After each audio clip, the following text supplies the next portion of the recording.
Boris, I think we're probably okay to start. We might have a couple others pop in with us. Okay. I think we'll probably get going if that works for you. Yeah, that sounds great. I'm curious to see if I can hear the other folks in the room other than you, Adam. That would be good. Yeah. So our only audio source is here. So I don't know if a few folks want to say stuff. How are you, sir? Happy Tuesday. Great. I hear everyone really, really clearly. So perfect. All right. And you guys can see my screen? Yep. Okay. Excellent.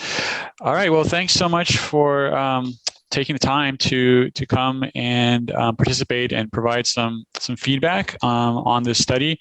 So we're currently in the midst of a route redesign study, so that obviously impacts you guys directly, and we kind of consider all of you the eyes and ears of the transit systems, both for KU and Lawrence Transit. So we're really interested to hear what you have on your minds.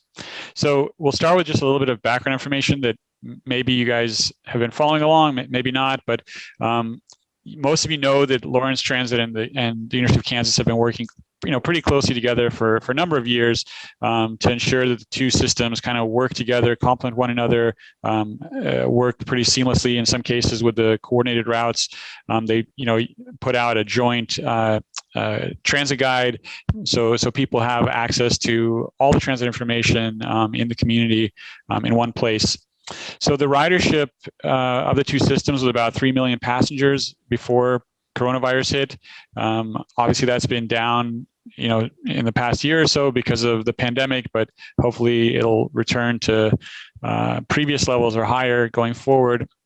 One really key difference that's going to be coming along fairly soon is the new transit center that's being designed and built at Bob Billings Parkway and Crestline Drive.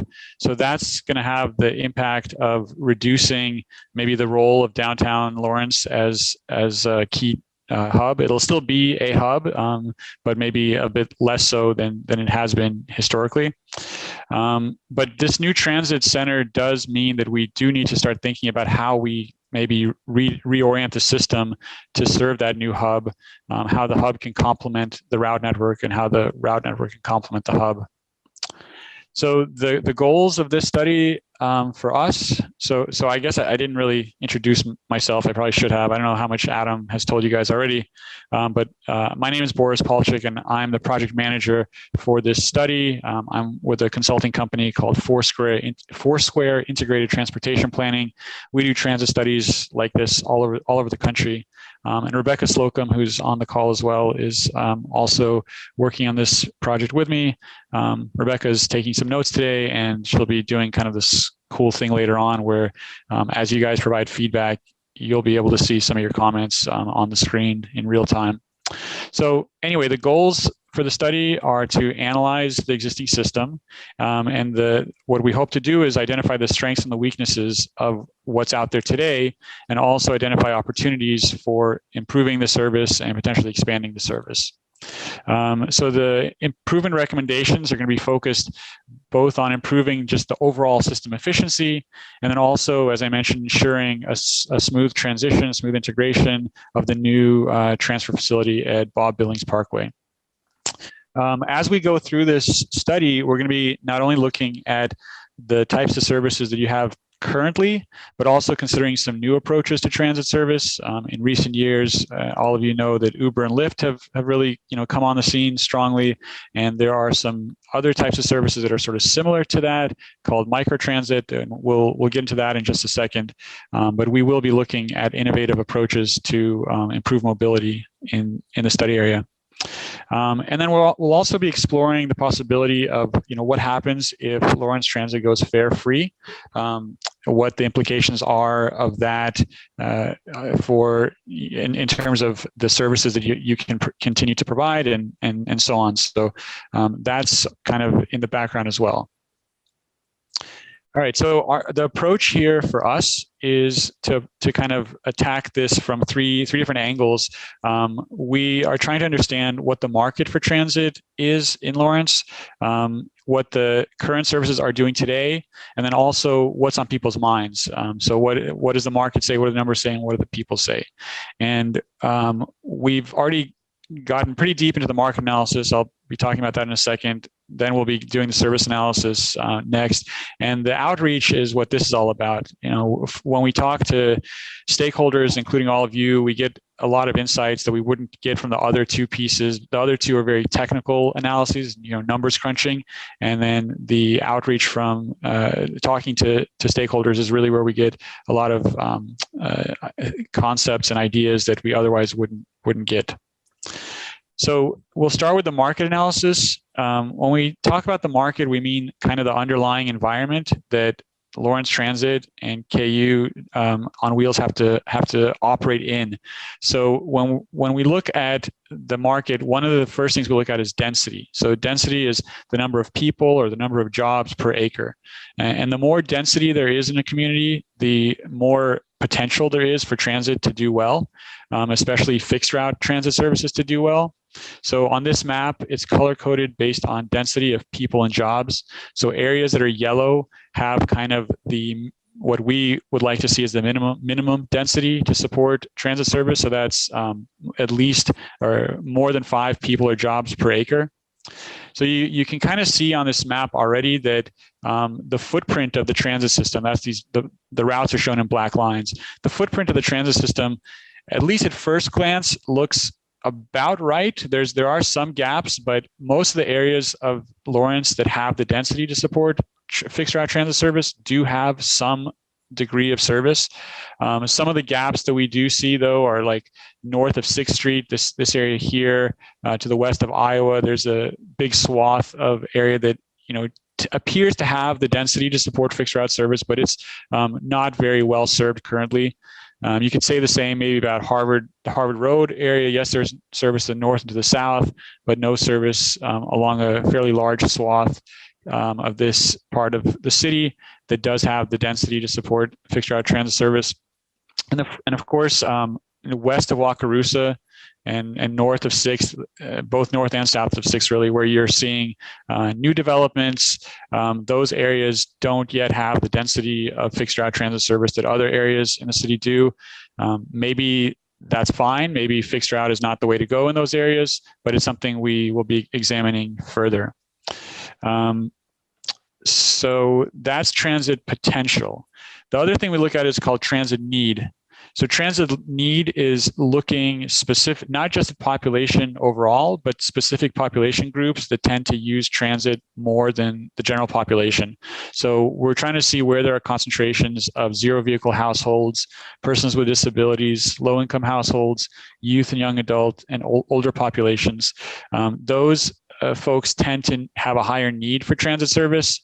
And then ideally the transit need and the transit potential, which we just talked about, ideally those will overlap quite well, because if they do overlap, it means that that there's a need for transit service, and that you have the characteristics, the density, the land use, things like that to support the fixed route transit service. Because sometimes you'll have a situation where you'll have elevated transit need, but you just don't have the density for fixed route service to really work. That tends to be the case, let's say, in a more rural area where maybe you'll have a mobile home park where you have this little pocket of need, but it's such a low density area that fixed route service really may not work out there. So that's the kind of example of where those two don't work together. But here again, you see that a lot of the need that we're identifying, the heaviest need, is in the central core of Lawrence, where you do have the most fixed route transit service available. So at first glance, we'll be looking at this further, but at first glance, it looks like the footprint of the service overlaps quite well with where the need is, with some exceptions where there might be opportunities to expand service going forward. All right, so that's a little bit about the market that we're looking at. We're also going to be looking at the service in a lot of detail. We'll be looking at the ridership at the stop level and by trip to really identify times the day, maybe where service is doing on every route, where service may be doing better or worse. And then not only times a day, but also along a route. I like to say that every route has at least some redeeming qualities, even if a route is not doing well. It usually has at least some stops or some segments that are. So when we look at ridership by stop, we can identify, for any given route, segments of the route that may be doing better and segments that may be doing worse, and then we can tie that back to the market analysis and make tweaks to the service if we see opportunities to improve ridership potential by rerouting a route in a different way. Productivity, what productivity is kind of a return on investment. So when we look at ridership per hour or ridership per trip, it's, it lets us understand how much do you have to invest, how many hours of service do you have to invest in a particular route to get the ridership that you are getting. And if it takes a lot of resources to get, moderate ridership or low ridership, then it's worth asking if those resources maybe should be reinvested elsewhere. Or maybe if the service should be, maybe a different mode should be considered. Maybe fixed route isn't always the best option for some areas. On-time performance, that's key because that helps us understand the reliability of the service. All of you know that passengers who get the sense that the service is not reliable will not become regular riders unless they're very, very transit dependent. So we want to ensure that the service is reliable, it has strong on-time performance.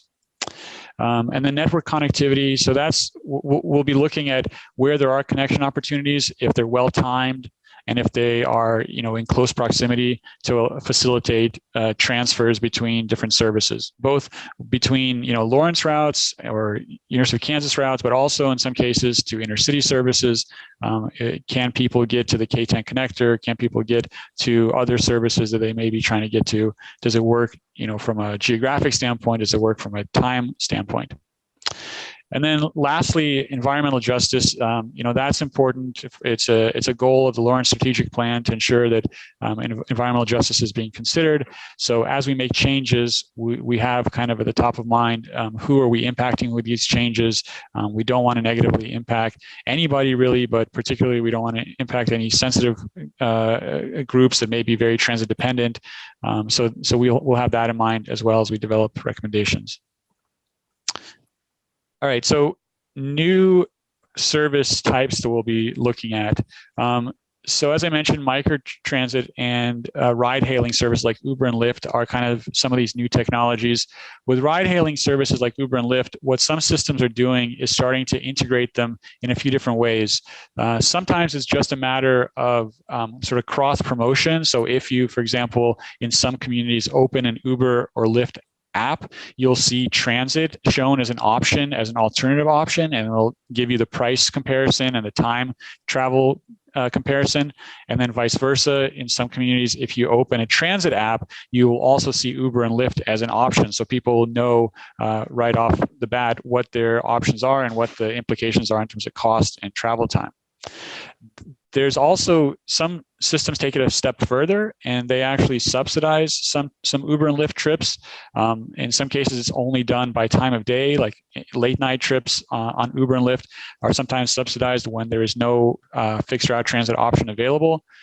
Sometimes it's done geographically. So if you are in an area that's like sort of an outlying area and fixed route transit doesn't serve that area, potentially a transit system might consider subsidizing some trips for that first last mile connection to get you to and from the existing transit service. So we'll be looking at those possibilities. We'll also be looking at a technology that's called microtransit.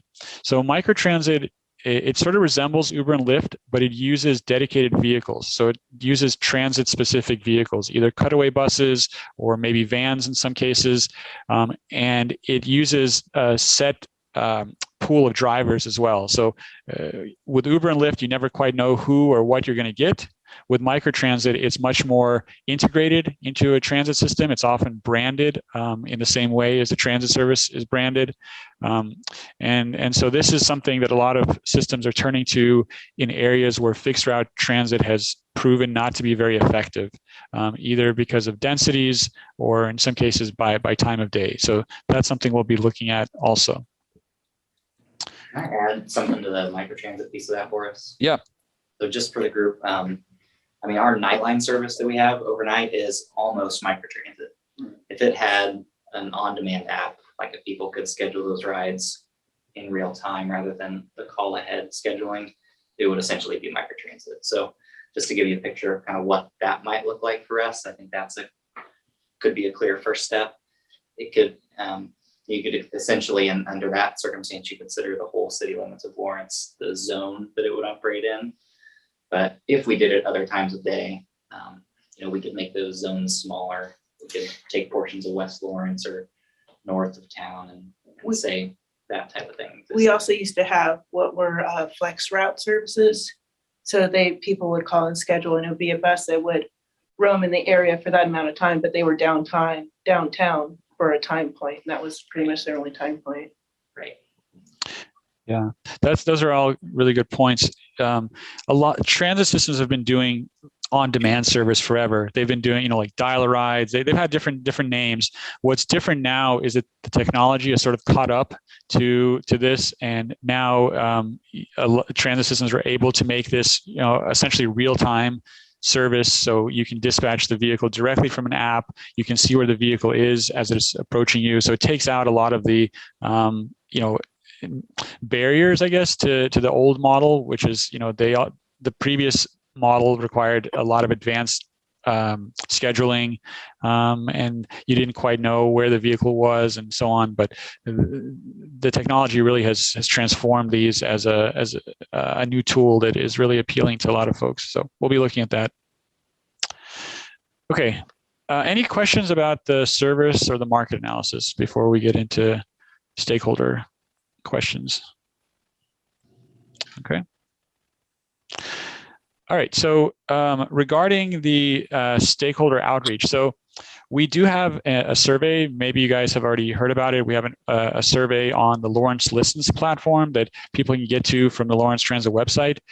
This survey has been live for more than a month now because we wanted to make sure that KU students and staff get a chance to hear about it, learn about it, and participate before they leave for the summer. But it'll continue to be up on the platform through the end of this month and maybe a little bit into July. Right now we have July 1st, but if the response rate is high, maybe we'll keep it up for another extra week. But this stakeholder survey allows us to understand who's using the service, how they're using it, and then also pose a number of questions, a number of trade-off questions. So when we're doing transit planning, there's always difficult trade-offs that have to be made because transit systems have to work within a budget, and it's usually a tight budget, a finite budget. And so when you're making decisions on redesigning the service, it can go one way or the other, but it's sometimes difficult to do both, both things. So what we have in the survey is a series of trade-off questions, and I'd like to go through those questions with you guys so you understand what they're about, why we're asking them, and then maybe we could have a discussion about your views on some of these things. And if you run into somebody that is taking the survey maybe on the bus or they are about to take the survey, maybe you can serve as a resource for them in helping them understand why some of these questions are being asked. So the first trade-off question in the survey is asking about the trade-off between longer hours and more frequent service. So the transit service today, at least Lawrence Transit service today, is currently available from 6 to 8, Mondays through Saturdays, and the frequency on most routes is every 30 or 60 minutes. Obviously, that's different for some KU routes, but this is the Lawrence Transit service characteristics. So we're asking people, if they had to choose, would they prefer longer service hours, for example, extending to 10 p.m. on weekdays, or more frequent bus service? So let's say service every 15 minutes on some routes. So they can also choose no preference or they're not sure, but that's the first trade-off question. That doesn't mean that we're only going to do one or the other. And there may be some routes where we propose one, other routes where we propose the other, but we just are trying to get a sense of people's priorities as we move into the phase of developing recommendations. So any questions or comments on this from you guys on this trade-off? Does the trade-off make sense to you? Okay. And I would like us to posit each of these. And if you guys have feelings one way or the other, that's kind of where a lot of the tough choices will be made. So interested in your thoughts as we go through these. Really, one resonates more than the other one does. Okay. So the next trade-off that we're presenting to folks is the question of Sunday service or adding Sunday service versus improving existing service. so Lawrence Transit doesn't currently provide Sunday service, as you know, and then within the current budget, adding Sunday service would require a reduction of service somewhere else. It might be on weekdays, it might be on Saturdays. So we're asking people if they had to choose, would they prefer adding Sunday service, which could result in that reduction I mentioned, or focusing on improving weekday and Saturday service for the time being. I'm sure you guys have heard, people requesting Sunday service along in your time as drivers, but any thoughts on this? Are you talking on Sunday being a full fixed route system versus, say, like what Nightline is, a few pair of buses going around and getting people? Because that would make a difference. Well, it's a good question, and it could look a variety of different ways. It could be a very limited service, but in your view, do you think it would be wise to start with a more demand response approach on Sundays, or what's your take? So for me personally, I would see starting out with a demand service, maybe having 4 or 5 flex zones, or having it set up as a Nightline service where it's a call and order rides, just to see what a demand is before going to a full fixed route system. Mm-hmm. Yeah. Because that way you get an idea, is there actually as much demand as people are saying there is, or is it just the most vocal element saying we want this? Mm-hmm. Yeah, good thought. Anybody else have any thoughts on that? Okay. So then we'll move on to the next trade-off. So we're asking people if they prefer more frequent bus stops or faster travel times. So this refers to the fact that bus stops are currently placed about every 2 blocks on most routes. But the more bus stops there are along a route, the more likely a passenger is to have a stop that's fairly close to their destination. So if bus stops are placed further apart, buses probably could travel faster, but the trade-off there is that they would, people may have to walk a bit further to get to the bus stop, or from the bus stop to their final destination if the bus stops are placed further apart. So the trade-off we're asking people is more bus stops along a route for shorter walk distances, or fewer bus stops for faster travel times. Any thoughts from your perspective? I really don't hear people complaining about that very much.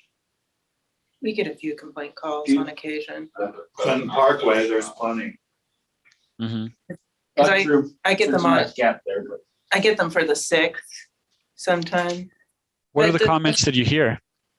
I had a gentleman complaining that his daughter had to walk too far to catch the 6th, just because it's in that area up near LMH Health West, where, there's just the one bus going out there. There is a lot of development out there, Mm-hmm. a lot of new apartments and whatnot. And he and I talked about what we could do to get her where she needed to be.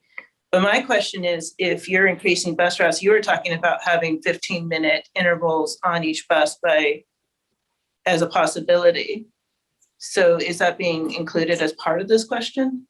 Well, those are kind of 2 separate things, because one is talking about the frequency of trips, and the other is a frequency of stops. So both of those are things where we will consider, and both of those have implications on the budget and on on-time performance and things like that. But in this particular question, we're talking about where you do have a route already in place. Are there routes that need more frequent stops? Or conversely, are there routes where you find yourself stopping too frequently, and really the pedestrian environment is good enough that people could probably walk an extra block, and that could actually speed up your runtime and allow you to be on time, to the end of the line more consistently. Are there any routes where you feel like the frequency of stops is weighing on your ability to stay on time?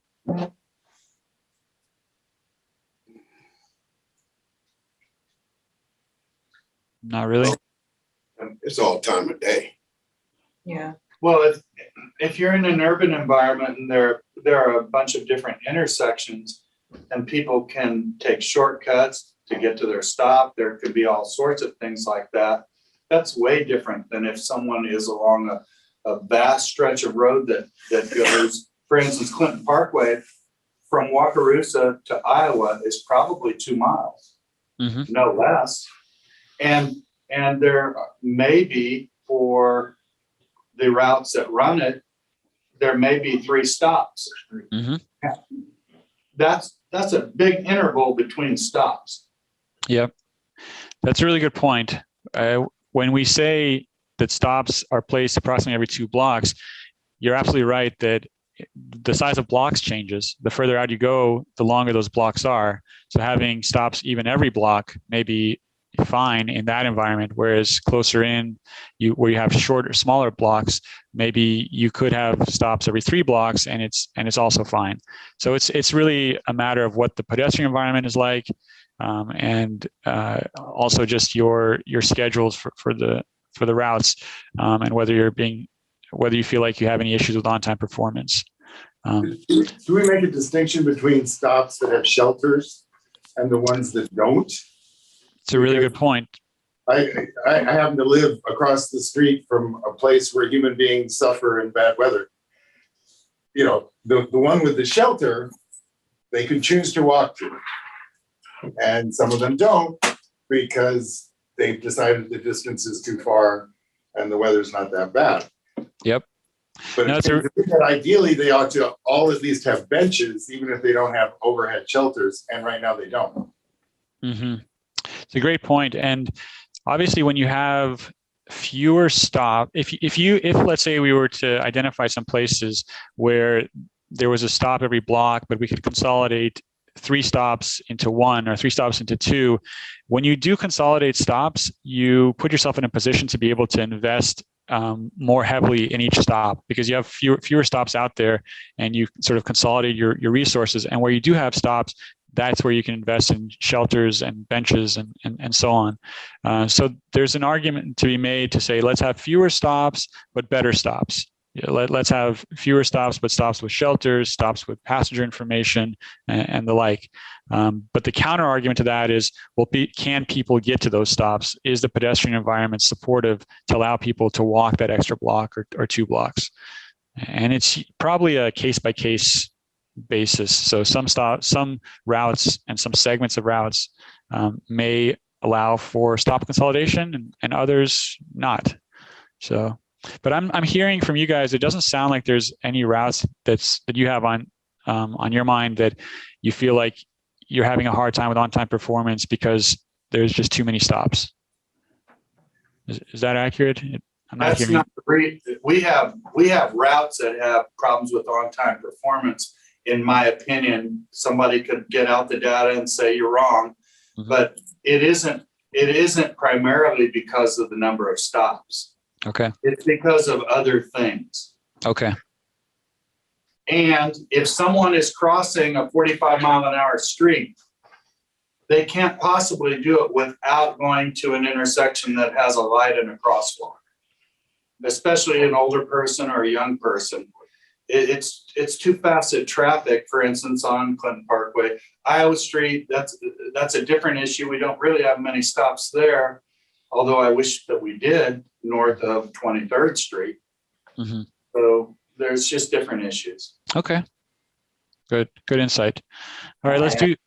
Oh, sorry. I know we can stay on this for a little bit, but I might just add a couple things that might be helpful.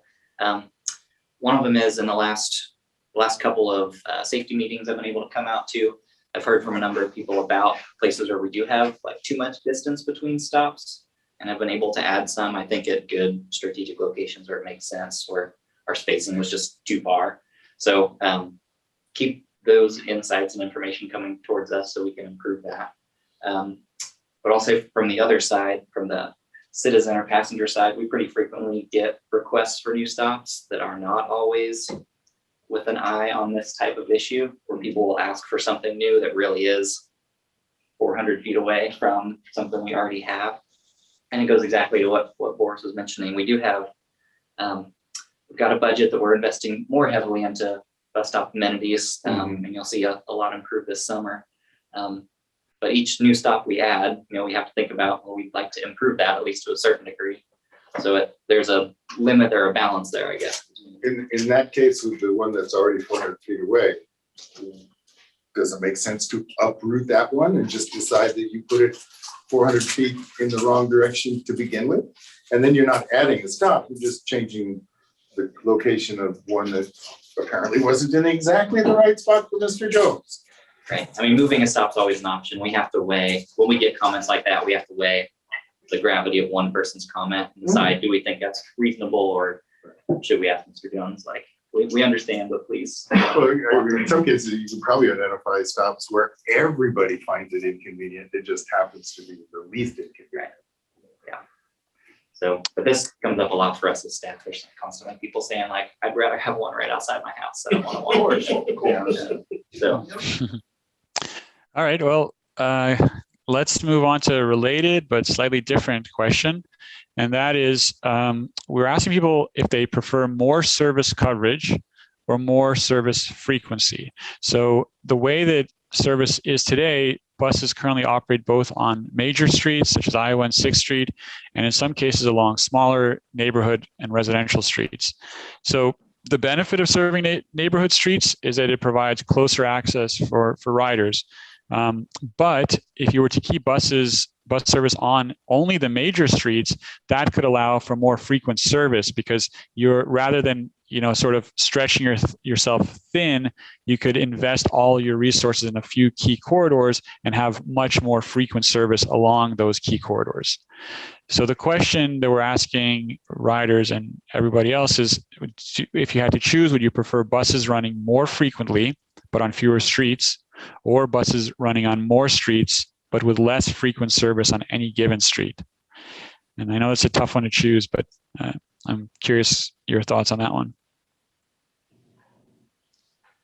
The advantage of running through the neighborhood and residential areas is because Lawrence is growing so much, a lot of those eventually are going to turn into major thoroughfares. It allows for greater expansion in the future. And it also allows for the bus stop issue of people coming to find the buses. We have more advantage of getting people, I would think, and staying in the residential areas than if you just stick to just major thoroughfares. And again, because Lawrence is expanding so rapidly, whether that's good or bad, that's debatable. Those major streets are shifting over time. Yeah. And if you stay in the residential areas, you might eventually wind up on a major thoroughfare. So you don't feel like there's any places in the system now where you just ask yourself, like, what are we doing here? Why do we have a bus down this street? It's too small, too narrow, just isn't appropriate. There aren't any of those. Bridge Court's one. Yeah. Where's that? I couldn't hear that. I actually have a different perspective on this issue, at least from what I can tell how it's been framed. I think that it's a mistake, personally, to make routes that only serve the perimeter and only the major thoroughfares, because I think that creates a division in the community. When you have buses, it can be messed up. If you have buses that operate beautifully in a neighborhood, then they become part of the neighborhood. If you have buses that operate, they drive too fast, it's not a good situation, and kids are wanting to play and everything, that's a different situation. But if they're run well, and I think that the 11 runs pretty well through the neighborhoods it does, then it becomes part of the community. The more the bus service is separate from the community, the more it'll be just like everybody west of Iowa. Man, they do not like the buses like the people east of Iowa, okay? Because they're not part of it. But for one thing, they've all got very good cars. Most people don't need the buses like they need them in the city's central core. But the point is that if we make the buses part of the community, that's gold. But if you just have them running around the perimeter, or you just have them running on the high-speed roads, then there will always be this separation between the people that like buses and people that don't. Yeah, that's an interesting perspective. Yeah, good thoughts. Before you started speaking, somebody did throw out an example I thought I heard, but I couldn't tell what they said about a place where they thought bus service was not a good fit. Some road that they thought it wasn't a good fit. Ridge Court on Route 11. Is Ridge Court. Okay. that what we said?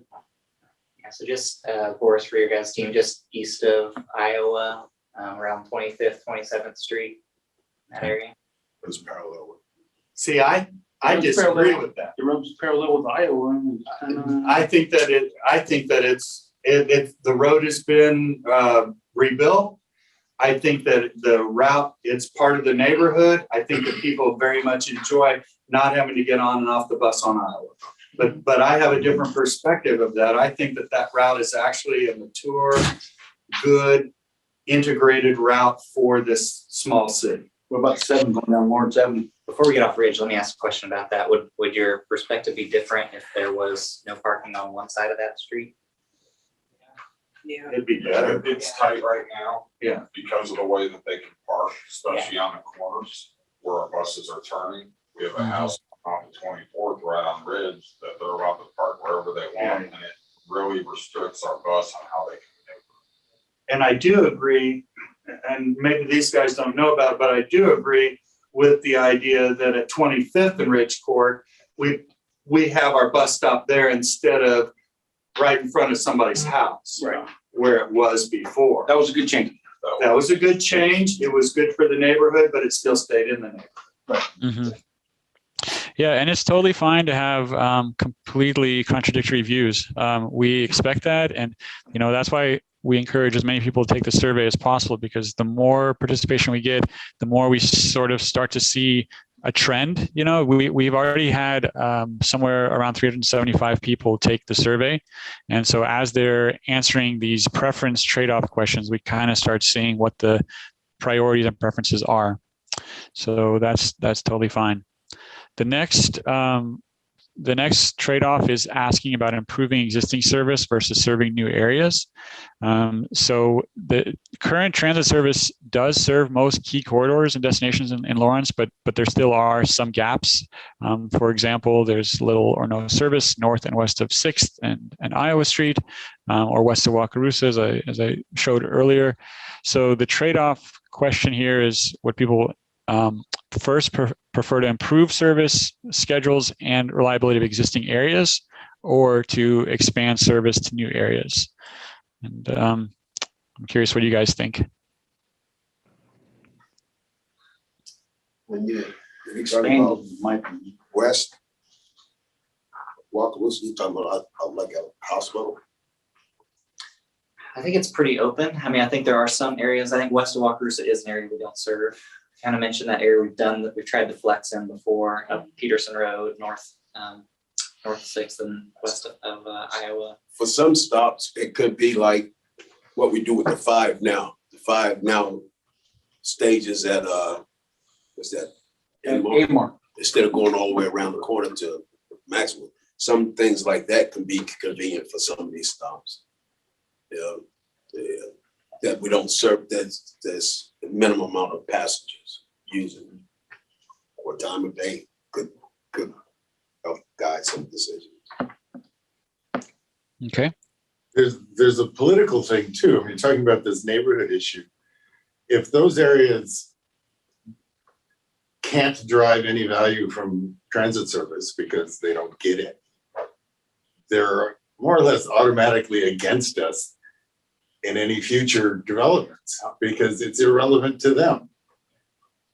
Until some of their kids are using a bus to go downtown or some such, we're just annoying.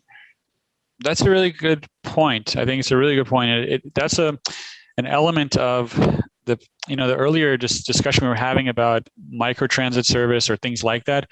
That also ties into exactly what you're saying. There are neighborhoods where they see 40-foot buses as just really inappropriate for their communities, but they may be more open to a different service model, a different service design, more of an on-demand model, more of a real-time app-based type of service. So that is part of the calculus as well. How do we expand the appeal of transit service. And it's always a push and pull. Like, you know, if you put in a bus into a neighborhood, some people will love it, other people will push back. So then, you know, you can consider other service models. So I think that's, you bring up a good point.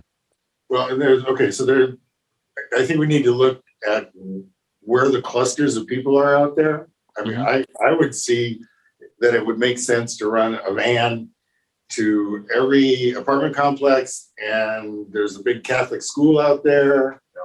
And, you know, figure out where you may have somebody, you know, who for whatever reason has had their little driver's license revoked or doesn't want to park downtown or something like that. Or, you know, they're going to put a 10-year-old on the bus and send him somewhere.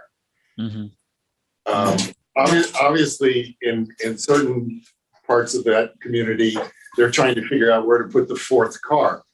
We're probably not a service they're looking for. Right. But they don't control the whole ground, and their kids aren't part of that until they have a car of their own. Okay, so if we're aiming at 14-year-olds and people who are not wanting to take a car downtown, where would we meet them conveniently? Park and ride situation. Yeah. Or it could be like a micro transit, like a kid line thing where, like, you know, that maybe in these neighborhoods, they don't want the big long bus, but maybe more something where the kids, you know, savvy on their phones could book a smaller bus to come pick them up, type of thing. Right. Yeah, exactly. Yeah. Okay. Yeah. So let me jump to this next one because I'm really curious on your views on this one. So you probably have heard that there's been discussion about you know, going fare free for all riders in Lawrence. So the choice that we're asking people is, you know, whether they would like to maintain the existing fares. So $1 for most rides. If they, you know, if you maintain existing fares, you can also maintain at least current service levels. On the other hand, if you eliminate fares, that could result in having to reduce some service, either service frequency or service span in terms of hours of service you're able to provide, because you reduce the funding that's coming into the system. So do you guys have any thoughts on the idea of a fully fare-free system? Can you give us an idea how much reduction in service that would mean? We don't have that yet. We haven't. Rough ideas, Boris. So under a non-pandemic year, our fares have been approaching $500,000. Okay. 450,000. Yeah. And some of the early like costing per route, that's about a route's worth of service. Now, whether or not you would eliminate a route or just reduce some frequency on multiple routes, or like Boris said, span of the day, but that's roughly. Okay. Well, How How do you factor in the jump in ridership? That's another, because the numbers will not stay the same. If you go fare free, it becomes much more convenient for both the driver and the passenger. It actually stops being an economic issue at all. Potentially you have posh people doing it just to avoid parking. I know almost every tourist district in major cities, they have fare free. So drunk posh people can get on the bus and go to the next drunkenness. Fine, whatever. Can you have some routes that are free and some routes that aren't? You could. I mean, you could. zones. But at the beginning of this discussion, you said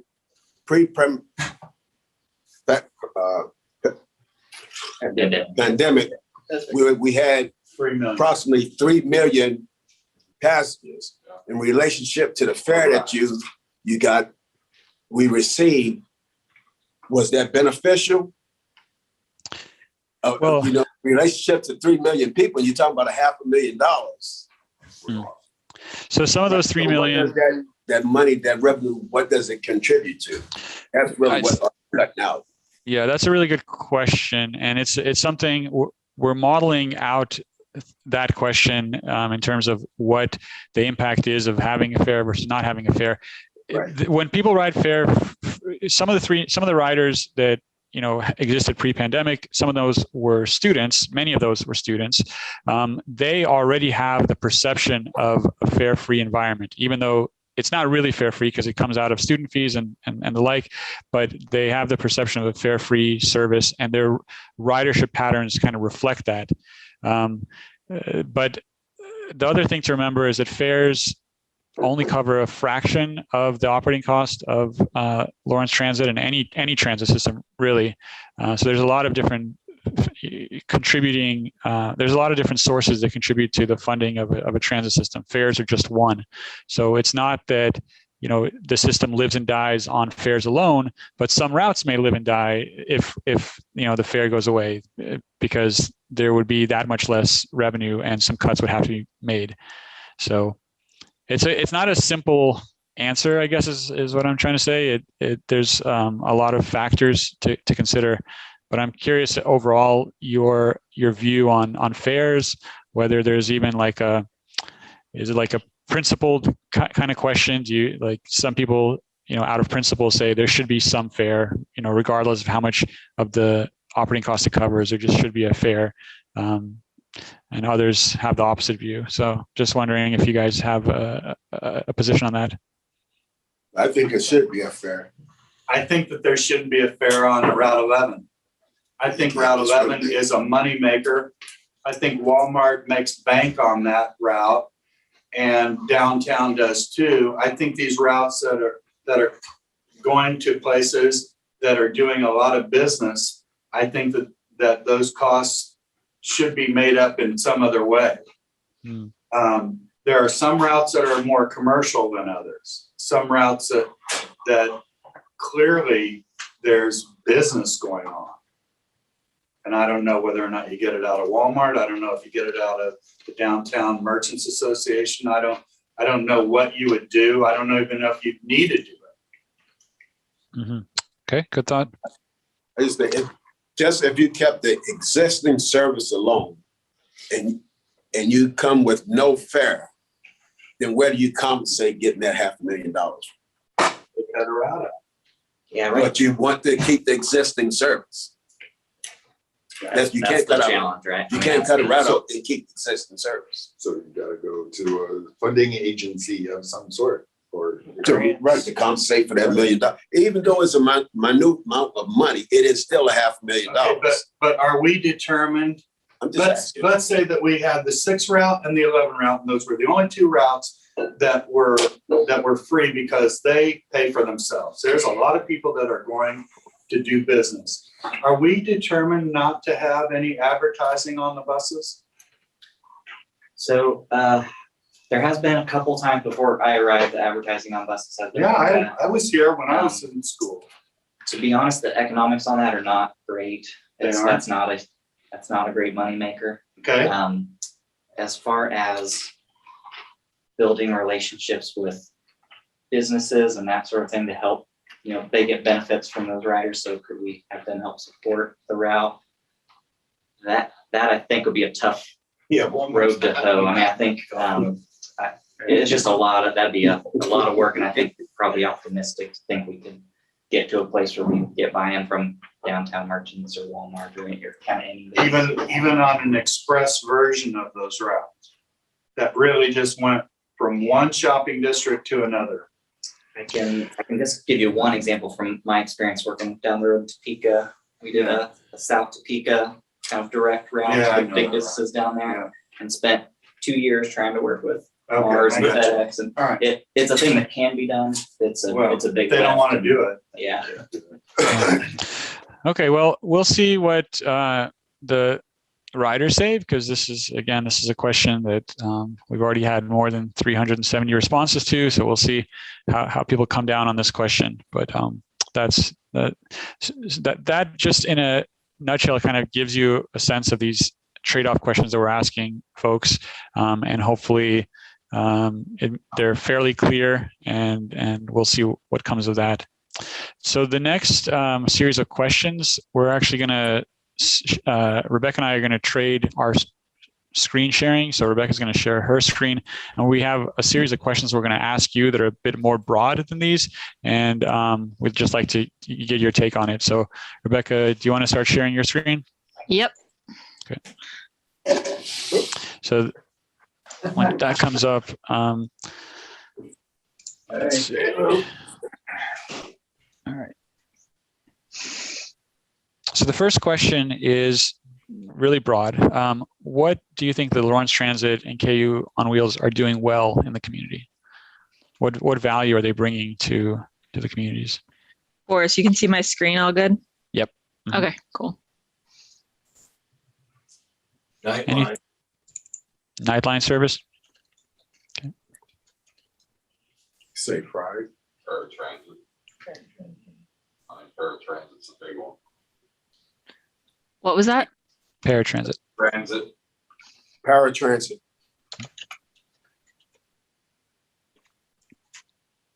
Can we include charters? Yeah. Our charters? Charter services? And I think Safe Ride is essential as well.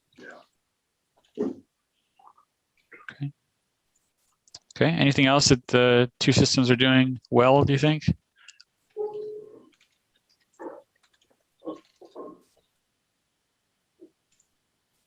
All right. Well, we can come back to that. You can keep thinking about those ideas. The next question is, how could Lawrence Transit or KU on Wheels serve the community better?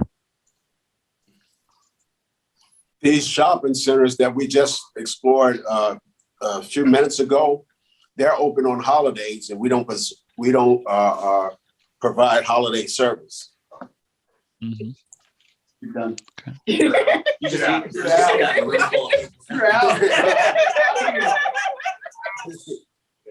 Yeah, like this 4th of July, we're gonna be shut down. Mm-hmm. Build it off the island. No comment? Are you volunteering to come in on the 4th? Well, I'm already working on the floor. I'm sure that you've had a number of requests for Sunday Sunday service. bus service. I'm not saying that it's something that I'd want to volunteer for, but I prefer the holiday over Sunday. If some centers open.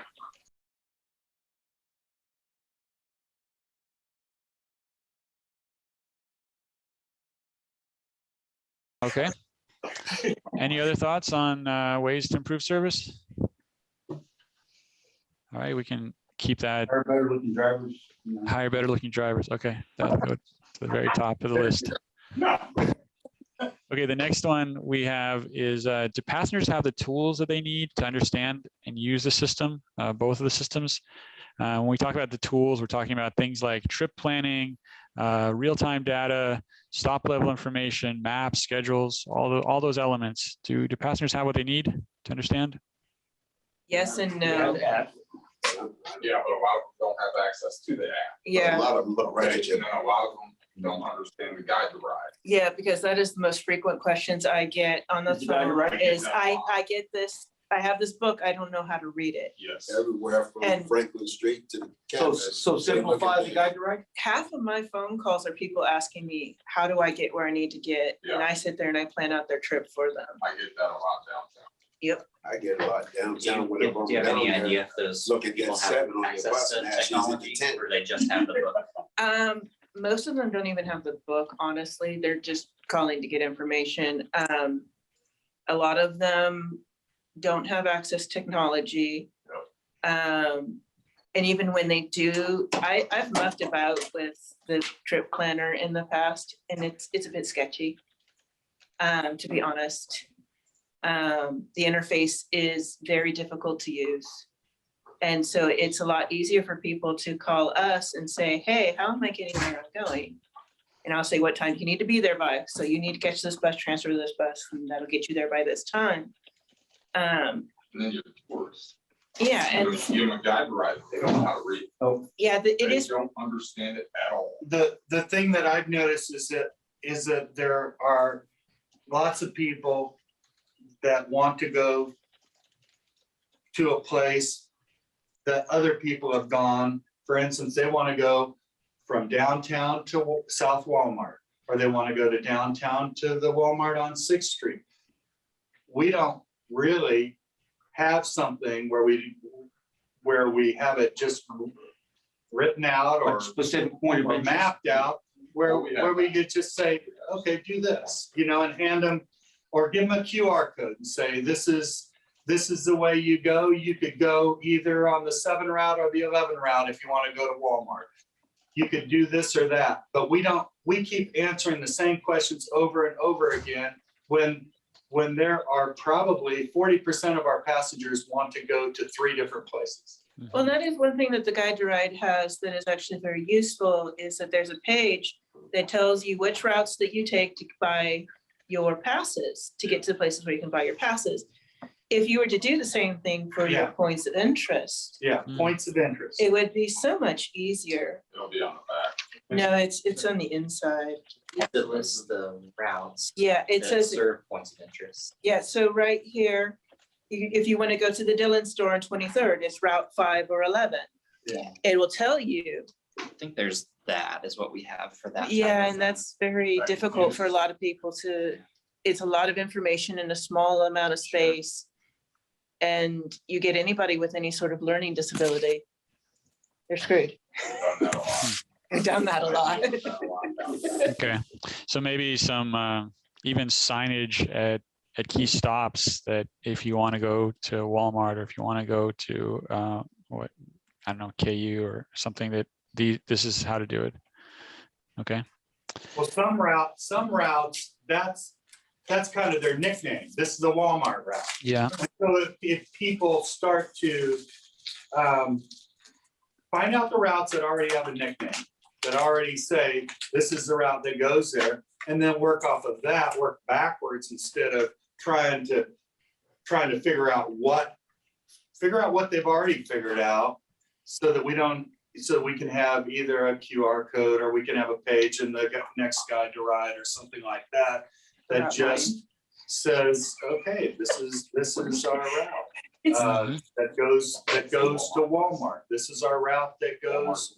Yep. Yeah. It's the Route 9, Walmart to Walmart. Walmart to Walmart. That's all they know it as. Yeah, it's the Walmart bus. It goes from Walmart to Walmart. Express. That one too, yeah. Fine. Walmart Express, Walmart to Walmart. If there's Walmart, we'll get To the other one, yep. Mhm. It is. I mean, I've heard so many passengers say that. I'm like, okay. Which is why that one really should have expanded service, because it's- Every it's- hour. it's not enough, because there are people who are trying to do that, where they're going from one Walmart to the other to try to find something. They don't have time to wait. That's a lot of our upset passengers. Yes, it is. Forever for the time. Okay. Very good feedback. Be a bit of a confusing head sign if it said Walmart/Walmart. Little All right. more rock, big one. Okay, so next question. Thinking about the passenger environment, do Lawrence Transit and KU on Wheels provide an inviting passenger environment? So that might be at the stop, that might be on the vehicles, it could be at transfer hubs. Although, well, you don't really have an enclosed one yet, but generally speaking, is it an inviting environment for passengers? I think our degree of professionalism and how passengers are treated as in our customer service is what drives that to me. And occasionally you do get feedback from passengers, how they enjoy the ride and they appreciate drivers, the customer service. And I think that drives that more than anything, in my opinion. I think KU Wheels on Wheels is much better at being inviting. Please forgive me. They have much better equipment. A lot of the city buses are, for lack of a better term, and again, please forgive me, a bit junky. This is a fair environment. It's a safe place. It's a safe place. I think that if you really wanted to make it more of an inviting, we would really need to upgrade a lot of our equipment on the city side. KU is very good about getting new buses pretty frequently, whereas the city, again, I'm sorry, not as frequently. And a lot of our equipment on the city side is one trip away from death, honestly. There are a number of those buses I would love to donate to a coral reconstruction. Wait a minute. You just put me back Very on. old, been good. You're welcome back to Thailand. Okay. No Yeah. new, bus stops with the floor design or whatever. on the Yeah, glass. those are really. They stick out That's when you good. drive by a little more. Well, they got the That is- community involved in it. That was the big thing. It's community involvement's everything. Yeah, it is. It is. And that's with the shelters being the way they are right now, the way they redesign them really helps. And You know, honest, we've seen less graffiti on the shelters. yeah. So shelters have improved recently, you're Shelters saying? have improved, yes. The Yes. shelters have improved. Pretty low There's- cost too. Yeah. Okay. I know we're kind of getting tight on time, so we'll move along. But the next question is, what are the top changes that Lawrence Transit or KU on Wheels could make to encourage transit use? We've already heard a lot of ideas thrown out there, but if you had to prioritize, one thing or maybe one or two things, what is it that could really make a difference? And that either could make a difference for people who ride now but not as frequently as they could, or for people who just haven't considered transit for them in the past. Is there anything that we could do to change that perception? I would say increase service, Yeah. because if I want to get to somewhere, a lot of times I'm better off driving because getting on the bus, I can't get to where I want to go. Time Because, wise or No, location wise? there's a lot of No. places we don't connect with. yeah, Well, I actually think that a lot of people have a hard time understanding our service. yeah. But that's only because I've interacted enough with people that have a hard time. Maybe they're not that literate, or they've got some other issue. And if we could just make things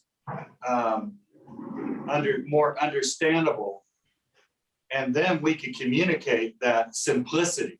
I think it's fairly complex right now, and I wish that it were simpler. When you say complex, are you referring to the routes themselves, sort of the route structure, the network, or are you talking about the rider guide or what do you mean complex? What's complex about it? I think that it's hard for some people, especially maybe people that either have a learning deficit or that are new to town, to understand a simple way to go and the contingency that would allow them not to wait so long or use it as a contingency for another reason. For instance, I said before that if you want to go to Walmart in the south part of town from downtown, those people that know that they can take either the 7 or the 11, they're not so angry that the 11 only comes once in a blue moon. See? Because they got multiple options. Because they've got options. They've got different ways that they can accomplish their task. Okay, so focus on simplicity all across the board then. Simplicity and contingency. Okay, got it. I'm curious how many people in Lawrence have never, for any reason, ridden the bus. And A lot. what do we do to eliminate that barrier, even if it's, free ride Tuesdays or free ride Saturday or international, bus operator day or something. I mean, just something to get an SUV mama and her kids on the bus just to do a complete lap and come back to the spot where they got it on in the first place. Well, that can backfire. What, you get swamped?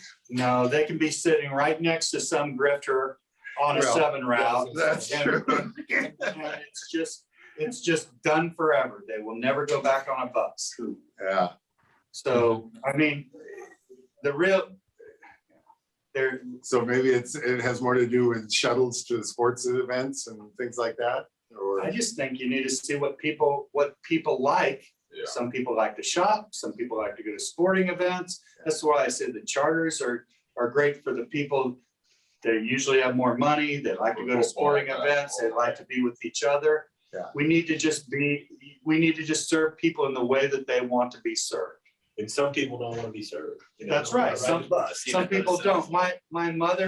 My mother would never ride a bus, never, because buses are for poor people. And she's not a rich person. All right. Well, those are great comments. We have one last question. Are there other communities that you feel really get transit right and could serve as a model for Lawrence? Things that you might have seen visiting other places that you thought, wow, that's really, really cool. We should do that. Well, it wouldn't be under the bus system Vegas. technically, but Kansas City and the light rail, getting on at Union Station and being able to travel to the market within a few minutes. And that is an actual free service as well, that you don't even have to pay. You just get on and you go. They're kept extremely clean. They're so easy to use. So you're saying because it's an express? Yeah, it's really nice because you have a place where you can park, get on, and you can go pretty much to all of the high points in the city within a matter of about half an hour. But it's also a light rail, so it's going faster than a bus would go. Yeah. But But the real issue is it's from point A to point B. yeah, you could duplicate it with a bus, but it'd be a little more difficult. Well, they're gonna supposedly do it at the new hub, but in Vegas, when we got off the plane, there was a First Transit employee standing outside directing people, you need to go here, go that way. It was a quick reference guide, I guess. Yeah, the I guess we're gonna have a ambassadors. booth at the hub with somebody for like an information booth. Yeah, so we programmed a customer service person at the new transfer hub. So when that goes in, we'll have a customer service window and employee there. That worked very well in Vegas. Okay, that's a good one. Okay, anything else? Well, Denver has a pretty good service depending on, and it's a First Transit operation. So, I mean, there are lots of operations around the country. It's just that this town is not that big, but we have a bigger bus service than the town is. Well, And because the town is geographically fairly large, actually, for 100,000 people. Mhm. I know it's a bit of a technology investment. I would like to see something like an Oyster card, like they have in London, where you can put on $50 onto the card as opposed to like a 10 punch pass or a monthly pass. Mhm. And you just tap it and you go. But that's what they have in That'll be the Topeka. mobile fare pay. Yeah. We do have, That's we got mobile fare payments probably coming in a couple of months. Didn't Now I we never have- go to that? They have a system in Topeka Yeah. service like that, but I mean, you can have your pass and how much ever money's on it, but it's a swipe. But if, like with any electronics, you can get a glitch in it and then you stuck there at a bus stop for 5 minutes trying to reprogram the system to get somebody. So what's our policy? Our policy is right now, we don't have that. No, but If you get a glitch, or if somebody's, well, I don't have $1. Yeah. Get on. we don't not. Right. So do they over there, they count every person on the bus Yeah, and it's Yeah. the bus comes right by my house. Is there any temptation to have a daily service to KCI? There is, there's certainly interest for it. There's some jurisdictional problems. We can't operate that service because we're confined to the city limits or close to it based on our charter. The university, of course, can run charter service, but they have a clear mission to make it work for students. They don't necessarily care about the general public at large for that type of service. So it's regional type things like that. I'm certainly interested in how we do that. We would just have to figure out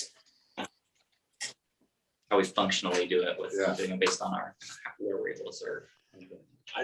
KCATA could do it, but we'd have to coordinate with them on, is it important to them? Could we help fund it? Similar how we help fund the Keys Connector. Right.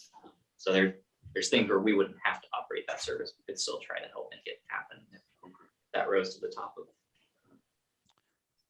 Great. I had a couple questions about the Nightline, which I haven't ridden it in a while, but it's a fantastic service. But there were like a couple wonky things where, you had to call in to book the rides. And then also, like I had been riding it for at least 6 months before I realized there's like a subscription for, like where you could just be on you know, so there's not really. No, there is a subscription service, but there are requirements. Someone has to ride for at least a month without any violations Right. before we can start requesting it.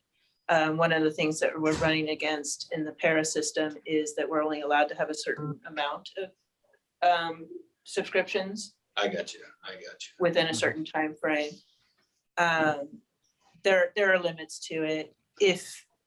And honestly, Nightline originated as a pilot program that never actually got stopped or expanded. If it were expanded, we could totally expand the subscriptions, but I think it needs to be expanded. it does Well, need to be Yes, expanded. we're struggling right now, especially our 5 o'clock in the morning.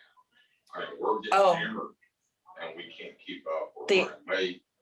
You know, we're getting upset passengers. The 8 o'clock hour Are they and going the to 5 work? o'clock hour. Yeah. Yeah.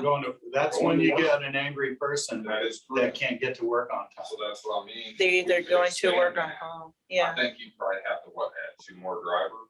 easy peasy. Yeah, and it would basically eliminate that time. Because right now we have, how many subscriptions are we roughly running at 5 o'clock in the morning? They, That would, and we. I'm that's something trying to we won't be think. Turned away. yeah. I have at least 3 or 4 active subscriptions in the 5 o'clock hour. There's others in other times. But again, we are only allowed to have a certain percentage be subscription rides. Because we're only running 2 buses at that point. Yeah, Are those cutaway vehicles you're using for Yeah. that service? yes, they are. They're para-style cutaways. Okay. Kind of what we used to use in the flex zone, when the 3 was a flex zone and when the 2 was a flex zone, we would use those vehicles. Hey, did you ask whether or not we had transfer issues with it's called now the Ride, it used to be the Joe, with the Kansas City bus that comes to Lawrence? Because on campus, we have real difficulty. Okay. Describe the difficulty. Well, especially when they're doing construction, which they have to do in the summers because school, during the school year, they have to keep all the roads open. There are reroutes, and then often the people that run the other service decide that they will not come onto campus, at least not to the same area. There's not enough coordination, apparently. Students or other people, staff that want to go home or they want to go to Johnson County, they don't even know where to pick up the bus. So for instance, if you know where the stop is by the parking garage on Irving Hill and Naismith, and it's all being beat up, and someone is really, they're just stuck. There's nothing more frustrating for that person than to feel like, what do I do? Where do I go? They're abandoned. Yeah, they feel abandoned. I see. Do you guys get notified when the Kansas City service or Johnson County service changes its stop or schedule or anything like that? Is there some And liaison? honestly, I wish we had more coordination with them, like the Yeah. 15 catching them out at Peasley. It would be so nice if we could sync our time points. So I'll say a couple things on that issue. So we do have, we heard about the time point issue where we think we have aligned our schedules for that, although neither of us has a layover there, so it has to be pretty perfect. I've got a call into them right now to talk about how if there's a way for us to get radio traffic together or something to help people make their transfers, because I know it's been an ongoing issue for a long time. The other piece is that as part of the transit facility development at Bob Billings and Crestline, they'll have a bus bay there. So that will be one of the connection points where there will be real-time information for both of us.